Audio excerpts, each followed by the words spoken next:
क्या महेंद्र सिंह धोनी के IPL career का यह आखिरी सीजन है? क्या महेंद्र सिंह धोनी और सीएसके अब एंड ऑफ एन एरा की तरफ बढ़ रहे हैं? वेल, ये सब कुछ होता हुआ दिख रहा है, क्योंकि महेंद्र सिंह धोनी को लेकर खबर आती है कि धोनी साहब जो है वो बाइंडी 26 में सारे मैचेस नहीं खेलेंगे। इनफैक्ट शुरुआत के 2 हफ्ते में धोनी आपको दिखेंगे ही नहीं। आगे क्या होगा वो पता नहीं। कईयों का मानना है कि शायद अगर सीएसके क्वालिफिकेशन की तरफ बढ़ती है तो कुछ मैचेस में धोनी आ जाएंगे, जो शायद फैंस के लिए होंगे एक फेयरवेल के लिए। कई कह रहे हैं कि भाई साहब, धोनी साहब ने पूरे प्रैक्टिस मैचेस खेले थे, वो दिखाई पड़ रहे थे ग्राउंड में। ये एक टैक्टिकल डिसीजन हो सकता है कि सीएसके जो है वो अपनी बेस्ट 11 जो है वो छाट ले, क्योंकि धोनी के रहने से बेस्ट 11 फिलहाल मुश्किल दिख रही थी। अगर धोनी खेलते हैं तो एक खिलाड़ी जो है वो थोड़ा प्रेशर लेके आ रहा था, और इस साल सीएसके चाहती है कि वो जीत जाए।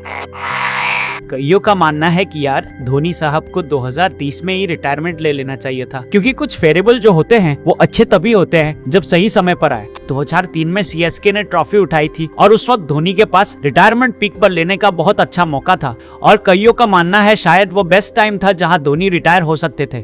पर धोनी साहब नहीं हुए। उन्होंने कहा मैं खेलूंगा, और वो खेलते भी नजर आए। अच्छा खेला भी उन्होंने। यश दयाल वाला भी जो अगला सीजन था उसमें एक मारा था। दूसरे पर बाउंड्री लाइन पर अगर कैच ना हुए होते तो शायद वो क्वालिफाई कर जाते, कहानी अलग हो जाती। लेकिन बीते साल 2025 में जब सीएसके 10 नंबर पर जाती है तो ये सवाल उठता है कि धोनी क्या रिटायर हो जाएंगे? सीएसके ने अपनी पूरी टीम बदल कर रख दी है। अब एक बिल्कुल नई टीम जो है वो आपको दिखाई पड़ रही है, जहां पर पापा जी के जमाने के लोग कम हैं और नए जमाने के बच्चों को ज्यादा जगह दी गई है। अब सवाल यह है कि क्या धोनी की ये स्ट्रेटजी है कि मैं फिलहाल अपने आप को टीम से थोड़ा पीछे कर लूं? संजू सैमसन जैसा एक्सपीरियंस जब आ गया है, विकेट कीपर जिस पर हम भरोसा कर सकते हैं, तो क्यों ना इनके साथ हम जाने दे और ये मिलकर एक बेहतर टीम बनाए। अब अगर धोनी साहब नहीं होते तो टीम क्या होती?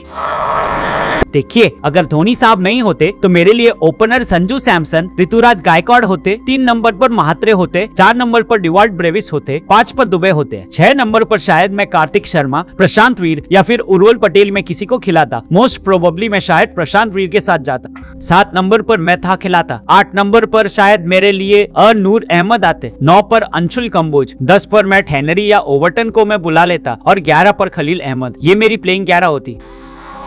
लेकिन अगर धोनी साहब को आप बाहर भेज देते हैं टीम से, और अगर धोनी इस टीम का हिस्सा नहीं होते हैं, तो फिर ये टीम जो है ये बदल जाएगी। फिर आपके पास एक एक्स्ट्रा ऑप्शन होगा एक नए यंगस्टर को मौका देने का, जो किसी एक बॉलर को भी मौका दे सकता है। जैसे अगर टीम की